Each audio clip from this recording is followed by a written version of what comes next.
My daughters, Lynn McDonald and Misty Crawl, had been coming here for about 4 or 5 years, and they absolutely love this church. They were always talking about it. Any family get-together we got to, or if I was talking to them on the phone, somehow NTF came into it. I'm Catholic and was going to St. Mary's Church, so I mean, it was real interesting hearing some of the things that they would say that Pastor Darren said during the services. Anyway, I went through some medical issues. The liver, the enzymes were very, very high, and Dr. Patel thought I had hepatitis. And I told him there's no way I could have hepatitis. I've had this series of shots because I worked in the medical field, and so I got those years ago. And so he had it tested again to make sure the antibiotics were, still in my system. Well, then that test too came back with the enzymes very high. And so he was telling me that it's either cancer or tumor.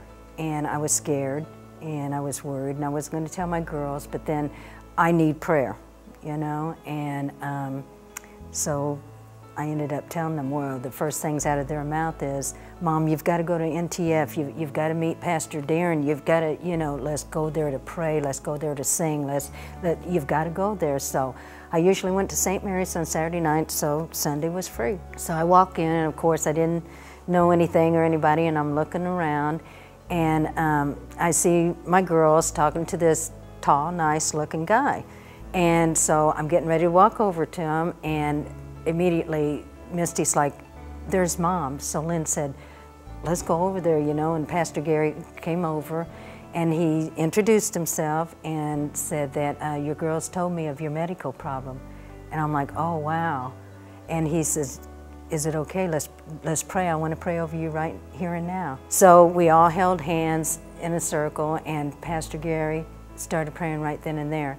And the very second he said, please, dear Lord, heal Sharon of what this medical issue was, I felt this flutter in me, and I don't even know how to explain it other than a flutter. And I thought to myself, what is it? That was so weird. And of course, Pastor Gary's still praying, and I knew from that moment that whatever was there, it wasn't there anymore. What you got to understand, I had like 2 tests before I even met Pastor Gary, and they were bad. I mean, the doctor couldn't, I had to go through further test and maybe surgery. The next day after Pastor Gary laid hands on me, I had one of the tests, and it came back fine, nothing wrong.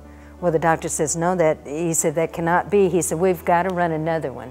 He said, let's wait a couple days, we have to run another one. He said, because 2 of them came back the same. Went for the other one 2 days later, and absolutely nothing. So he wanted to wait 2 weeks. Ran another one 2 weeks, nothing. Dr. Patel couldn't explain it. He could not explain why those tests came back like that. And then, well, I know why. With all my heart, I believe Pastor Gary laying the hands on me healed me. And when I told him that, I couldn't wait to tell him the very next time I seen him. And I told him, I said, you healed me. And he said, I didn't do that. He said, the Lord did it. I said, right, but through you, he did that. I wanted to be a part of this family. I wanted, I mean, how awesome is that to just, I mean, my whole life changed that day. I tell everybody that story, everybody.